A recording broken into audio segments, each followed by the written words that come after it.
À l'écoute de Radio Mali, les 13h, c'est l'heure de votre journal.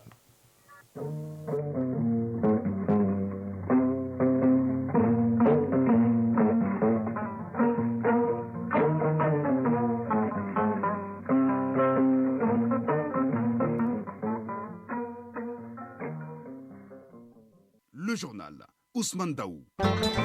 Mesdames et messieurs, bonjour. À la une de ce 13h du match, un seul clic sur www.fouga.gouv.ml pour être connecté et tout savoir sur les activités culturelles du Mali. Le site permet de géolocaliser, répertorier et valoriser la culture malienne. La plateforme a été lancée à Mopti en marge de la biennale Mopti 2023. Les douanes maliennes plus que jamais engagées dans la lutte contre la corruption. Pour ce faire, les soldats de l'économie étaient autour de la table avec le secteur privé pour souffler dans la même trompette pour arrêter l'hémorragie de la corruption. Ce 13h dimanche aura comme invité le colonel Amadou Fakourou Bakaga, le chef du bureau audit et contrôle interne des douanes du Mali. Millennium Technologies vole au secours des orphelins des militaires et paramilitaires tombés sur le champ de l'honneur. Une centaine seront formés dans les nouvelles technologies de l'information. Dans l'actualité internationale, nous allons nous rendre un peu partout, au Burkina Faso, en Libye, au Zimbabwe et en Israël, entre autres, avec nos différents chroniqueurs qui traiteront l'actualité internationale. Le sport sera l'affaire de Famourou Djourté. Aujourd'hui en football, le champion du Mali sera connu entre l'AS de Bamako et le Djoliba Athletic Club. Sur le continent, le Maroc tient sa Coupe d'Afrique des Nations des moins de 23 ans en battant l'Égypte en finale 2-1. Et puis en athlétisme, le Mali brille au championnat ouest africain. Dans Focus Santé, Barakissa Ouattara nous parlera de l'importance de connaître son groupe sanguin. Voilà pour le sommaire. Dans un instant, les détails. Biennale artistique et culturelle Mopti 2023. Page spéciale.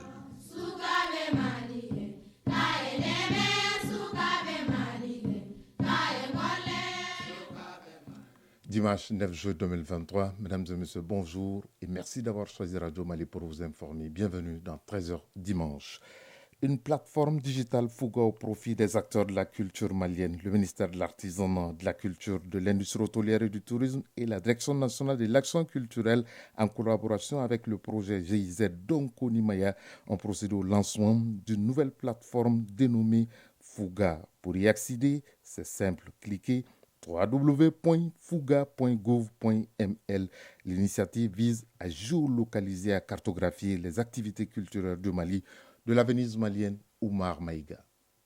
www.fouga.gouv.ml, c'est le nom du domaine de la plateforme digitale née d'un partenariat fécond entre le ministère de l'Artisanat, de la Culture, de l'Industrie hôtelière et du Tourisme, la Direction nationale de l'action culturelle et le projet GIZ. Alamouta Danyogo, directeur national de l'action culturelle. Cette plateforme digitale, accompagnée d'un agenda culturel du Mali, a pour objectif de géolocaliser et de cartographier les événements culturels à travers le pays, tout en recueillant des données essentielles sur les établissements, les équipements culturels et les sites patrimoniaux. La plateforme digitale fouga.gouv.ml, qui vient d'être lancée, représente un outil qui va révolutionner et valoriser le secteur culturel. Edmond Moukala, chef bureau représentant de l'UNESCO au Mali. La culture innove, la culture évolue et la culture surtout doit communiquer. Tout ce qui sera communiqué donc à travers le numérique permettra donc aux acteurs culturels non seulement de faire connaître en fait leurs œuvres, mais aussi par ce même moyen obtenir aussi des retours, des rentrées vraiment économiques. La réussite de la plateforme digitale Fouga exige un engagement et une participation active des acteurs. Yamoussa Fani, chef de cabinet du ministre de l'Artisanat, de la Culture, de l'Industrie hôtelière et du Tourisme. En tant qu'acteurs culturels, vous êtes les gardiens de notre héritage, les ambassadeurs de notre identité culturelle et les créateurs de notre avenir artistique. Kassim Bengali, membre du réseau KIA. Il était temps qu'on ait une plateforme d'information comme ça. Nous rencontrons pas mal de difficultés pendant l'exécution de nos activités sur le terrain. Il y a tellement de chevauchements de dates, mais s'il y a une plateforme de façon officielle, nationale, suivie par le ministère de la Culture, je pense que les partenaires peuvent avoir confiance à nos différentes activités. Une nouvelle ère de valorisation et de collaboration est offerte aux acteurs de la culture de consolider l'héritage culturel. Mopti Oumar Meiga Tayeb Adjaouyekoui pour l'ORTM. Cette plateforme, c'est www.fouga.gov.ml. Nous restons dans la Venise malienne où quelques régions étaient sur le plancher, à savoir Sikasso, Ménaka, Bandiagara, pour exprimer leurs préoccupations et également les préoccupations des populations, mais aussi leur amertume à travers chœurs, solos de chant, ensemble instrumental, musique d'orchestre, pièces de théâtre, ballet à thème et danse traditionnelle. Ces différentes régions ont été suivies par Alpha Maïga. Sori Bamba, dans la salle portant son nom, Sikasso retrouve les planchers des spectacles de la Biennale, habituée qu'elle est en cette grande messe des arts et de la culture. Toumassera, le chant de l'ensemble instrumental préconise la pérennisation de la culture de la paix avec un arrangement musical sous le regard de Neba Solo, ce qui nous conduit au chœur Maliba. Dans un mouvement d'ensemble, à l'unisson, au canon et à la polyphonie, la soixantaine d'acteurs chantent le Mali. Une même histoire. L'heure a sonné, c'est l'œuvre dramatique expliquée par 9 acteurs avec leur corps. La corruption entraîne la perte de confiance entre les citoyens et l'État. L'érosion des valeurs éthiques, morales et l'incivisme généralisé. Comme en regardant dans un miroir, il nous faut mirer l'exercice de la refondation avec cette boutade de Sikasso. Aujourd'hui, le fils d'hier est le père de demain. Une boutade sur les lèvres des Sikassois. Alors, on reconnaît ainsi bien le Sikassois. Sikasso, avec sa parole qui blesse, mais c'est culturel. Avec un pied cassé. Quoi? Sois plus explicite. Nous voulons comprendre. De quoi s'agit-il? Tenez-vous bien. Les plus hautes autorités de notre pays se battent bec et ongles, corps et âme, pour sortir notre pays de l'ornière. Kanté Marie-Claire Dambélé, gouverneur de la région de Sikasso. Le message, c'est la reconversion du Malien en fait. Et c'est dans le cadre de la refondation, le choix stratégique opéré par le Mali. Sikasso est donc attendu au soir de la proclamation des résultats. Et l'on pourrait constater si le Kénédougou ne s'était pas dormi sur ses lauriers depuis l'édition du cinquantenaire. Même lieu, la région de Ménaka, qui avait déjà pris le pouls de la Biennale artistique et culturelle en 2017. L'édition spéciale lui a donc servi de boussole pour retrouver ses repères à ce rendez-vous de Mopti. Issouf Nyari, directeur de cabinet du gouverneur de la région de Ménaka. Nous recherchons la paix, la sécurité, la cohésion sociale, le vivre ensemble. Donc tous les messages véhiculés par la troupe là vont dans ce sens-là. Ici, Ménaka innove avec le concept de théâtre total, c'est-à-dire à partir de la pièce de théâtre intitulée L'intégration en 3 tableaux, est greffé le solo de chant, le chœur intitulé Les pleurs du Mali.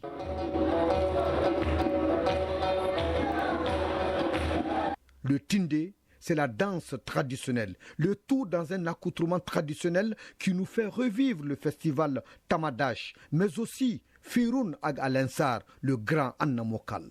En tout cas, à l'heure du compte, la région sera au rendez-vous des espérances du septentrion du pays et de l'essor du Mali.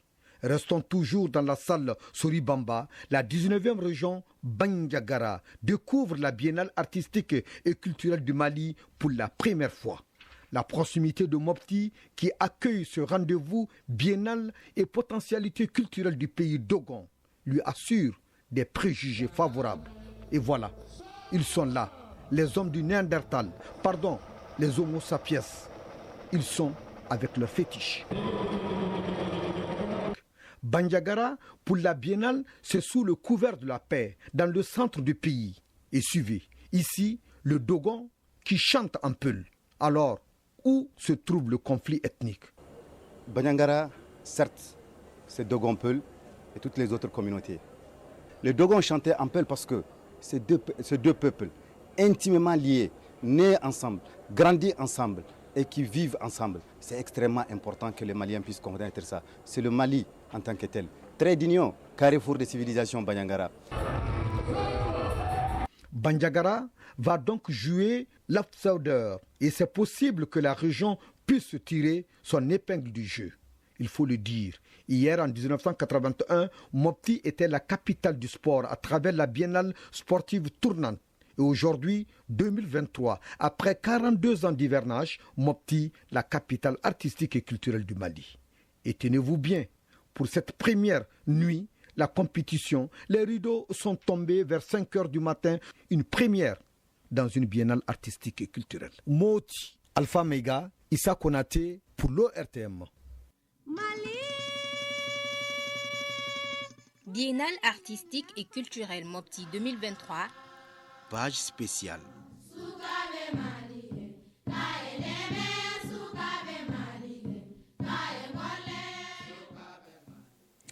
À suivre les autres prestations des autres régions du Mali dans cette biennale 2023 dans nos futures éditions. Mais d'ici là, une session de formation est initiée par l'entreprise Millennium Technologies en partenariat avec la direction du service social des armées au profit des orphelins, des militaires et paramilitaires tombés sur le champ de l'honneur. La formation consiste à renforcer la capacité des tout-petits sur les nouvelles techniques de l'information et de la communication dans le but de les permettre d'être aguerris en matière de nouvelles technologies et la rendre dans le cadre de l'assistance aux familles des soldats tombés sur le champ de l'honneur. Le compte rendu, c'est avec Maïmouna Guindo. D'après le philosophe chinois Confucius, l'apprentissage est un trésor qui suivra son propriétaire partout. Cette citation, l'entreprise Millennium Technologies en fait sienne pour initier une formation en robotique à l'endroit de son enfant, des militaires et paramilitaires tombés sur le champ de l'honneur. Dès le bas âge, ces pupilles de la nation seront dotés de connaissances en matière de nouvelles technologies. Objectif, faire d'eux des acteurs du changement en matière de TIC. Moussa Zeguediara, PDG de l'entreprise Millennium Technologies. Ces enfants vont être initiés à un certain nombre de modules technologiques, notamment l'intelligence artificielle, la robotique, le développement web, les investigations numériques, le multimédia, l'infographie, le codage et décodage des téléphones également, mais aussi un pan extrêmement important, la citoyenneté et le patriotisme. Colonel-major Brahima Samake, directeur du service social des armées. Les enfants étant l'espoir et l'avenir d'un pays, organiser une telle formation à leur profit les permettra non seulement d'acquérir de nouvelles connaissances, mais aussi préparer-la à faire face aux défis du monde contemporain. L'État du Mali est depuis des années engagé pour la culture de l'excellence qui est une arme puissante pour le développement d'une nation. Barayogo Aminata Traoré, ministre de l'Entrepreneuriat national, de l'emploi et de la formation professionnelle. Voir réunis autant d'acteurs activement engagés pour la cause de l'excellence des enfants et des jeunes, constituant l'essence du présent de notre pays et la quintessence de son avenir, les plus hautes autorités de notre pays se sont activement engagées pour que notre pays soit une référence continentale et un repère mondial en matière d'excellence dans la révolution et les innovations technologiques. Les enfants d'aujourd'hui sont l'avenir de demain et les initiateurs de cette session de formation ont compris que le meilleur héritage qu'on puisse les offrir est la formation afin qu'ils puissent prendre la destinée de leur vie. Autre titre de ce 13h dimanche, c'est la lutte contre la corruption engagée par les douanes maliennes. Pour en parler, nous accueillons le colonel-major Amadou Fakourou Bakaka, chef audit interne de la douane malienne, en direct dans ce journal. Bonjour, mon colonel-major. Bonjour. Merci d'avoir accepté notre invitation. Merci beaucoup. Je le disais, la lutte contre la corruption est engagée au Mali depuis plusieurs années et vous, les soldats de l'économie, vous ne comptez pas rester à marge et c'est pourquoi vous venez d'organiser un atelier sur le programme anticorruption et promotion de l'intégrité de l'Organisation mondiale des douanes OMD. Et pourquoi attendre maintenant pour organiser un tel atelier? Merci beaucoup. Je voudrais faire un petit rappel, faire l'historique de notre action. En fait, ça c'est une phase, hein. C'est les parties prenantes. On a voulu rencontrer les secteurs privés dans un atelier pour échanger, pour voir quelles sont les meilleures solutions adoptées pour lutter contre la corruption, étant entendu qu'ils sont acteurs, comme nous, s'il y avait corruption. Mais on peut rappeler que déjà en 2013, on a adopté ce qu'on appelle le code de conduite et de déontologie de la douane, qui a été adopté d'ailleurs par décret. C'est la première fois qu'une administration publique décide de faire passer son code de déontologie par décret. Et deuxièmement, c'est qu'en 2018, et tenant compte du fait que les douanes présentent quand même un risque élevé par rapport à la corruption, l'Organisation mondiale des douanes a adopté ce qu'on appelle le programme anticorruption et promotion de l'intégrité. C'est en ce moment précis, 2018 déjà, que nous, on a adhéré. On a signé l'intention et on a adhéré au programme. Il y a eu à peu près 8 ateliers virtuels et en présentiel avec l'Organisation mondiale des douanes, mais le tout est basé sur ce qu'on appelle la déclaration d'Arusha révisée. Cette déclaration donne 10 facteurs. Lorsque ces facteurs sont mis en œuvre, il n'y aura plus de corruption au niveau de la douane. Et l'un des facteurs, c'est d'améliorer les relations avec les parties prenantes, notamment les usagers. Donc on n'a pas attendu maintenant. Maintenant on est dans la mouvance, étant entendu que les plus hautes autorités de la transition veulent prendre ça à bout de corps, lutter contre la corruption. Nous, on est déjà prêts et je pense qu'on est sur la bonne voie. Est-ce que ce n'est pas un atelier de trop, puisqu'on entend tous les jours la lutte contre cette corruption? Ce n'est pas un atelier de trop? Non, ce n'est pas un atelier de trop. La différence cette fois-ci, c'est que c'est pratique. En fait, lorsqu'il y a un mal, lorsqu'un malade se sent malade, il peut aller voir le médecin, en ce moment, on peut le soigner. Nous, on a senti qu'il faut se débarrasser carrément de la corruption pour être à la hauteur du souhait. Le pays a tellement de difficultés qu'on a intérêt à engager beaucoup de recettes pour ce pays-là. Et pour engager beaucoup de recettes pour le pays, il faut obligatoirement que certaines pratiques cessent. Donc c'est dans cette intention qu'on a voulu associer. Quelles sont ces pratiques? Les pratiques, tout ce qui est pratique de corruption. Et je rappelle que la corruption, ce n'est pas l'apanage de l'administration des douanes seulement. C'est un phénomène de société, tout le monde doit lutter contre. Mais nous, on a pris à bras le corps le problème pour mettre en œuvre des actions concrètes, pour mettre fin carrément à cette corruption. Vous avez dit tout à l'heure que la déclaration d'Arusha révisée compte 10 facteurs pour ne plus parler de corruption. Parmi ces 10 facteurs, quels sont lesquels où le Mali peut répondre? Le premier facteur, c'est l'engagement des responsables. C'est-à-dire que le personnel qui encadre le service doit s'engager pour lutter efficacement contre la corruption et surtout promouvoir l'intégrité au sein de l'administration. Parce qu'il y a une différence entre lutte contre la corruption et promotion, mais en même temps, ce sont les deux faces d'une même pièce.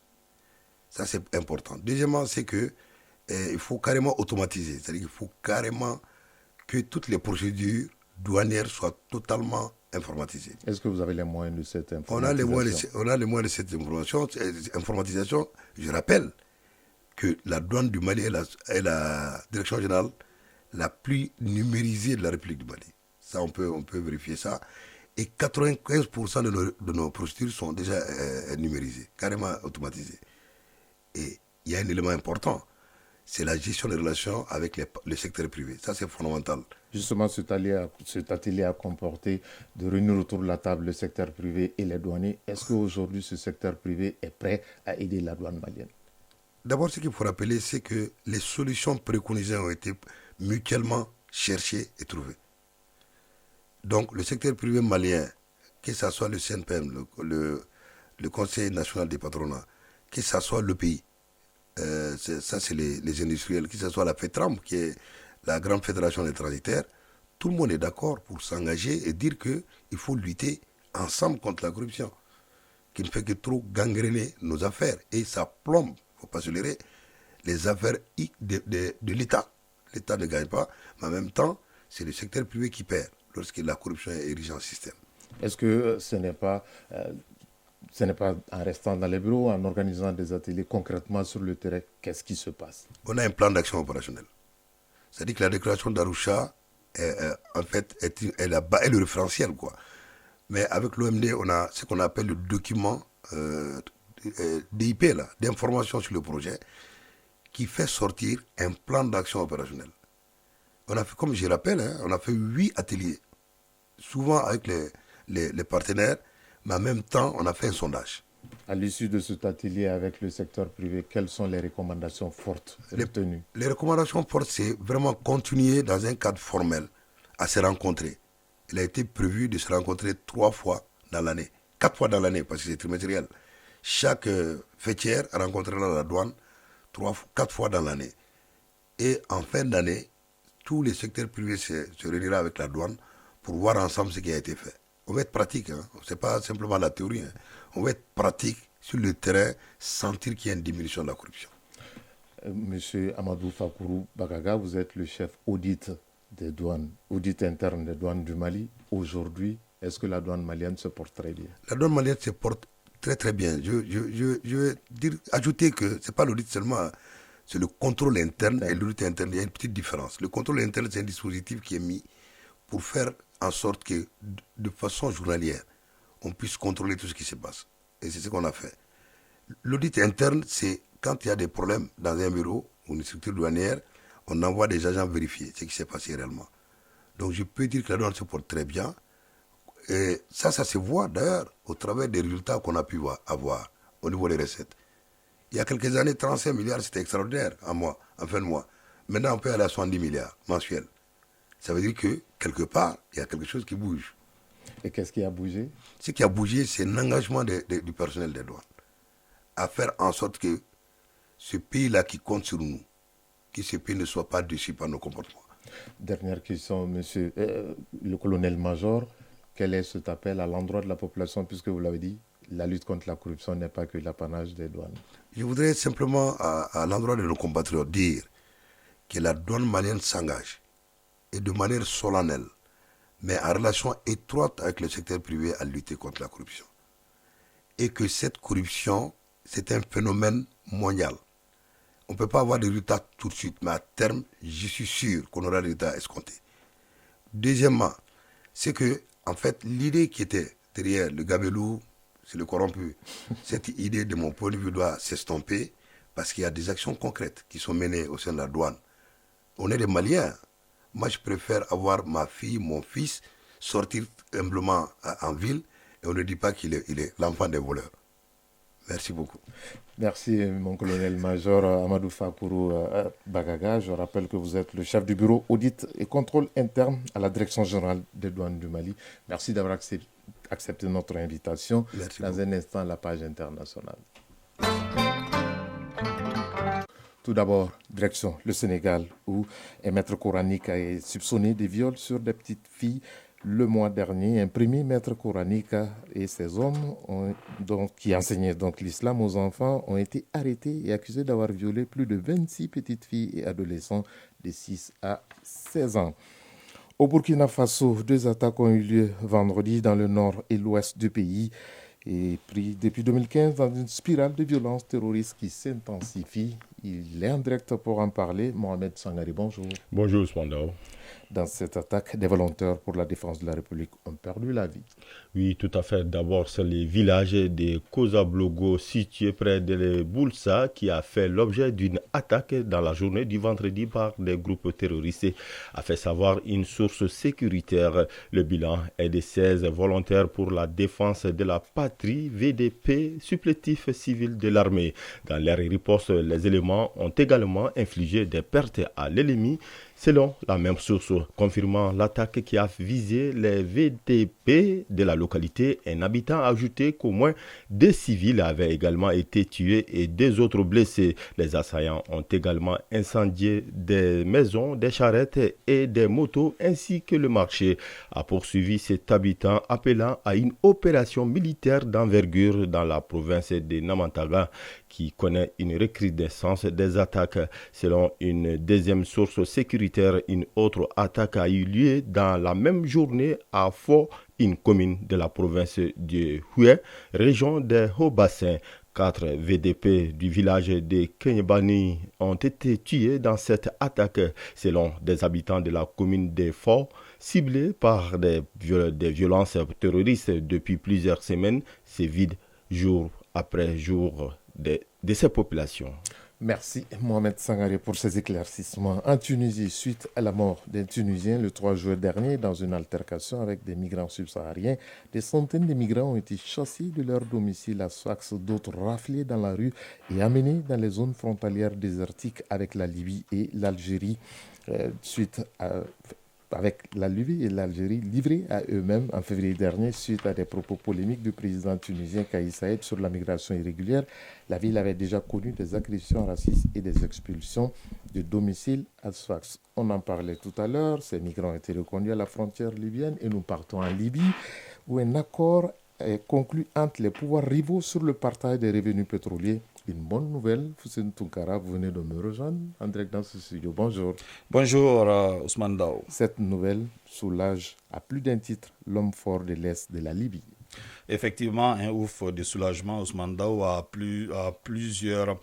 pour plusieurs raisons, on en parlera tout à l'heure. Alors, cet accord entre les camps rivaux pour le partage des revenus pétroliers a été acté ce week-end. Le Conseil présidentiel, la plus haute autorité du pouvoir exécutif, a annoncé hier un décret prévoyant la création d'une haute commission financière. Ousmane Dao, je vous parlais tout à l'heure d'un ouf de soulagement. À titre d'exemple, cette nouvelle entité pourrait aider à faire baisser la tension entre le pouvoir de Tripoli et les pouvoirs parallèles installés dans l'Est soutenus par le puissant maréchal Khalifa Haftar. Les Nations Unies ont salué l'adoption de ce mécanisme, disant espérer que la Commission renforcera la transparence dans la gestion bien sûr des fonds publics et une répartition équitable des ressources. Ousmane Dao, je vous dis là où les bas blessent dans cette affaire. Vous savez, la Libye produit 1,2 million de barils par jour et le pays souhaite monter à 2 millions en 2027. Tenez-vous bien, la manne est passée à 22 milliards de dollars l'an dernier, donc énorme bien sûr comme revenu. Or, l'essentiel de l'or noir est produit dans l'Est. Donc, les pouvoirs parallèles installés dans cette zone reprochent ainsi à la Banque centrale de distribuer le gros des revenus aux autorités centrales de Tripoli. Donc, la nouvelle commission est censée de répondre à cette revendication. Elle sera présidée par le chef du conseil présidentiel, Mohamed El Manfi. Ces 18 membres représenteront le gouvernement de Tripoli, la compagnie pétrolière nationale NOC, les deux chambres, la Cour des comptes, l'autorité de contrôle administratif et la délégation du maréchal Khalifa Haftar. Merci Fousseni Tounkara pour tous ces éclaircissements. Voisin de la Libye, au Tchad, l'ancien numéro 2 du parti Les Transformateurs, Moustapha Masri, a lancé hier son parti dénommé Parti pour la paix et la cohésion sociale. La nouvelle formation politique se veut rassembleuse et attend travailler aux côtés de la transition pour un Tchad uni. Au Zimbabwe, un nouveau rassemblement de l'opposition pour la campagne électorale présidentielle et législative prévue le 23 août prochain a été interdit. La police indique plusieurs raisons pendant que l'opposition parle des attaques du régime à son encontre. Les explications, c'est avec Lansine Keita. C'est le 4e rassemblement de la coalition des citoyens pour le changement, le principal parti d'opposition qui vient d'être interdit depuis le début de la semaine par la police du Zimbabwe. Pour cette interdiction, la police, dans une lettre adressée à l'opposition, avance des raisons sanitaires et sécuritaires, notamment l'absence de toilettes et de routes inadaptées pour tenir ce rassemblement de l'opposition qui était prévu ce dimanche dans la ville de Bindura, à 90 km au nord-est de Harare. Toujours selon la police, le rassemblement devait se tenir sur un terrain broussailleux, dépourvu de routes praticables, sans eau ni égout, ajoutant que cela représente un risque élevé de menace pour la propagation de maladies transmissibles et qu'en cas de trouble à l'ordre public, ces forces ainsi que les secouristes auraient du mal à accéder au site. Pour la coalition des citoyens pour le changement, cette interdiction est un exemple supplémentaire des attaques du régime contre l'opposition. Depuis des mois, l'opposition et les organisations de défense des droits de l'homme dénoncent une répression croissante avec des arrestations à l'approche des élections. Il était prévu au cours de ce rassemblement que la coalition des citoyens pour le changement devait officiellement lancer son programme électoral. Le parti de Nelson Chamisa, principal rival du président Emerson Mnangagwa à la présidentielle, a annoncé avoir déposé un recours auprès de la justice. Europe, aux Pays-Bas, le Premier ministre néerlandais Mark Rutte a rencontré hier le roi Willem-Alexander après la chute de son gouvernement de coalition en raison des dissensions sur la politique migratoire du pays. Les législatives anticipées doivent se tenir dans quelques mois. C'est un projet de restriction du regroupement familial pour les demandeurs d'asile qui a fait éclater la coalition et mis un terme au 4e mandat de Mark Rutte à la tête de l'exécutif aux Pays-Bas depuis 13 ans. Plus de 360 000 manifestants sont descendus dans les rues d'Israël hier pour protester, comme ils le font chaque samedi soir depuis plus de 6 mois, contre la réforme du système judiciaire. Pour en parler, nous accueillons en direct dans ce studio Noum Sissoko. Noum, bonjour. Bonjour Ousmane. Les rassemblements ont eu lieu dans toutes les grandes villes du pays alors que le gouvernement israélien veut faire progresser sa réforme de manière unilatérale.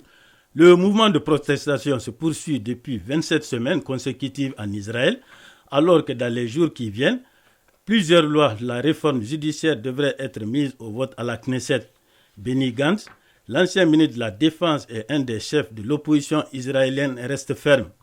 Je crois que c'est quelque chose de très grave. Dans un État démocratique, le gouvernement doit avoir des limites. Et une partie de ces limites, c'est un contrôle du judiciaire.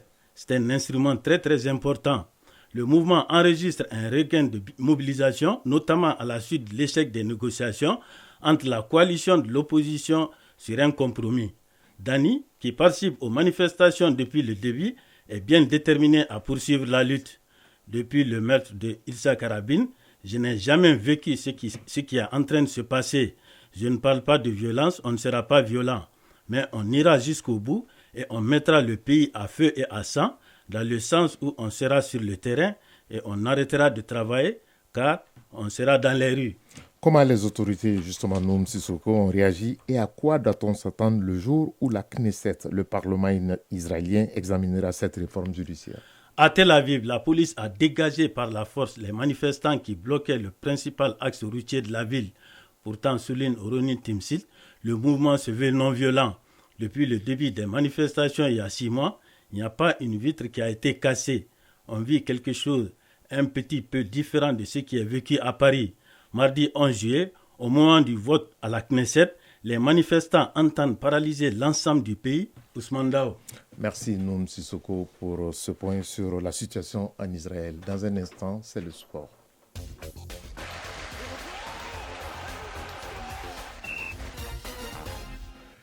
Il est bien dans le starting block, Famourou Djourté, pour toute l'actualité sportive de ce 13h dimanche. Bonjour Famourou Djourté. Bonjour Ousmane Dao.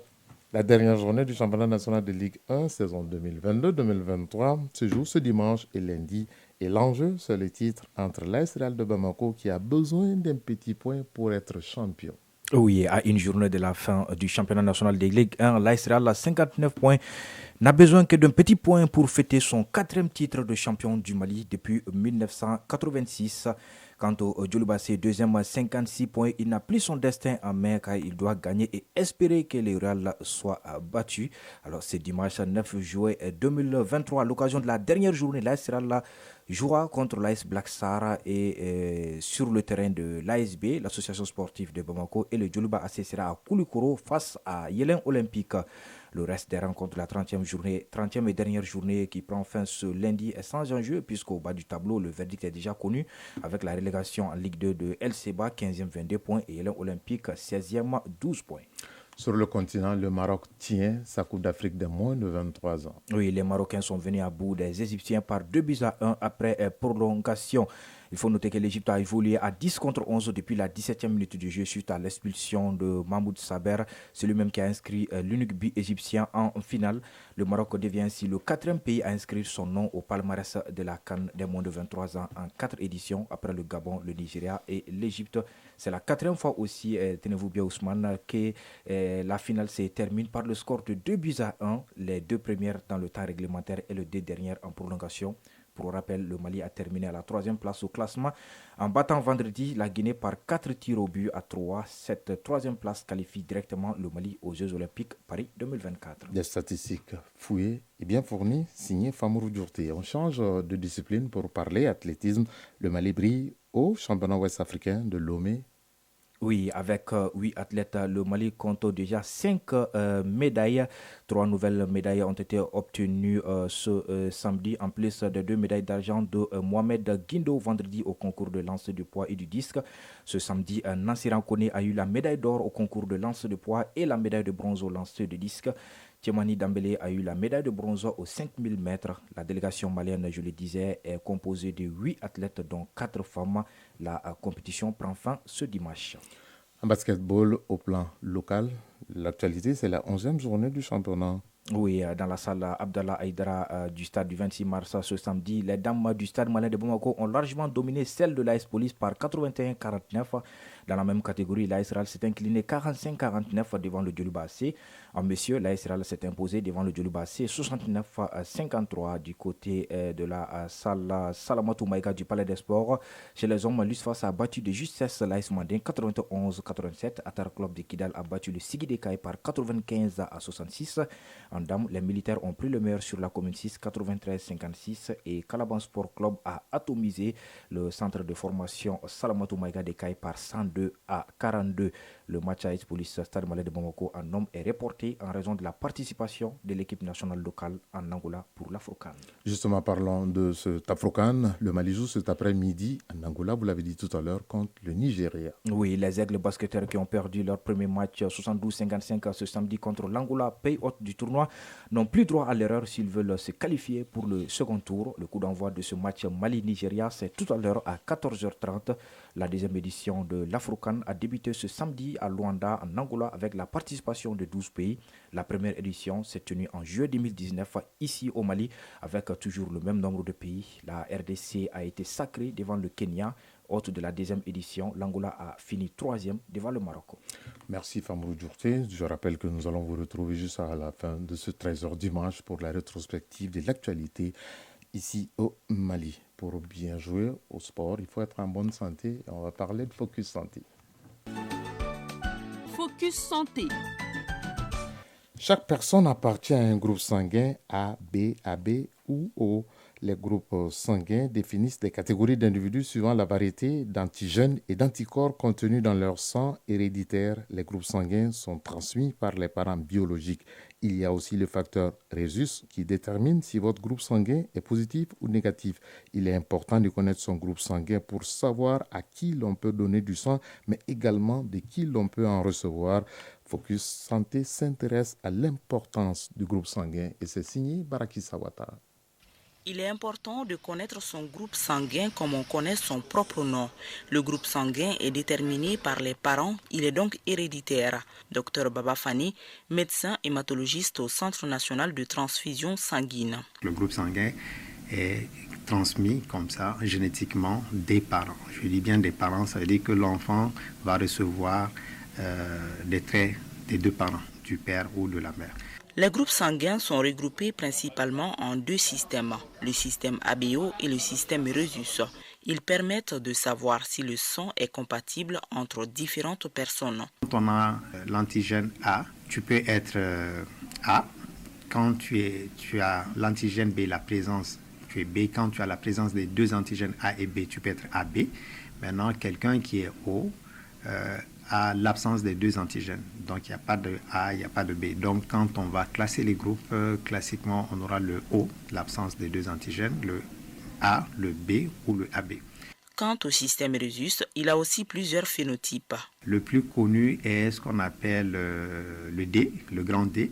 Donc, quand il est présent, ça dénote l'appellation classique, on dit positif, et quand il est absent, on dit négatif. Donc, on va dire quelqu'un est O plus ou O moins, quelqu'un est A plus ou A moins. Donc, quand on compose comme ça, on se retrouve à 8 groupes. Le O, le A, le B, le AB, composé avec le plus ou le moins. Donc, on aura les 4 plus ou les 4 moins. Au Mali, selon des études, le O+ est le groupe le plus fréquent et le groupe sanguin le plus rare est le AB-. Par rapport au Rhésus, il y a plus, le positif, la présence de grand D, et il y a moins de Rhésus négatif. Donc quand on compose comme ça, ça veut dire qu'on aura le O+ en tête, le B, le A, le AB+. Maintenant, en négatif, on aura le O-, puisque le O est déjà fréquent, le B-, le A-, et puis le AB-. Donc, quand on doit classer comme ça, en termes de fréquence, un groupe qui sera rare, avec le système AB ou le système le grand D, ça sera le AB-. En ce qui concerne les questions de donneurs et de receveurs universels, le spécialiste donne des éclaircissements. Le donneur universel, si on veut le prendre médicalement en termes d'urgence pour faire face, ça sera par exemple quelqu'un qui est O-. Celui qui est O-, puisque je dis que le moins peut donner au positif, le O peut être donné aux autres groupes, donc quelqu'un qui est O- dans un contexte d'urgence vitale, avant même de connaître son groupe sanguin, on peut proposer du O-. Maintenant, quand on dit le O-, on dit le vrai O-. Ça, c'est entre guillemets, parce que quelqu'un peut paraître moins alors qu'il est faussement moins, mais il est positif. Connaître son groupe sanguin est donc indispensable en cas de transfusion et surtout de grossesse, car il peut y avoir une incompatibilité des résus entre le fœtus et la future maman. Dr Baba Fani, médecin hématologiste au Centre national de transfusion sanguine. Une femme qui est résus négatif, par exemple, qui se marie avec un homme qui est résus positif, si jamais l'enfant prend la positivité de son papa et que les deux sangs, le sang de la maman et le sang de l'enfant se mélangent un moment, souvent 3e trimestre au moment de l'accouchement, si les précautions ne sont pas prises, à une autre grossesse où il y aura la présence de positifs, ça trouvera que la maman a déjà fait des anticorps. Donc ça va combattre l'enfant. Donc les problèmes d'incompatibilité, ça peut être ça. Le groupe sanguin fait donc partie de l'identité d'une personne. Le connaître est important avant toute urgence médicale. Focus santé. 13h40, Dramane Région Kaye, c'est la fin de cette session d'information qui vous a été présentée par Ousmane Daou, mise en onde Bintou Traoré, mise en ligne Sekou Traoré, réalisation Lancine Keita. Prochain rendez-vous avec l'actualité, c'est à 19h30. Vous serez en compagnie de Agibou Koulibaly. Mais d'ici là, gardez vos positions d'écoute. Dans un instant, Famourou Djourté sera là pour la rétrospective de l'actualité nationale appelée Rétro 7. Si vous êtes à table, bon appétit. Si vous avez fini de manger, bonne digestion, bonne journée et bon après-midi dominical. Je vous retrouve demain à 13h, toujours avec le même plaisir de vous servir. Chacun de nous ne peut être une étoile, mais tâchons de briller pour éclairer là où nous sommes. Au revoir et prenez soin de vous.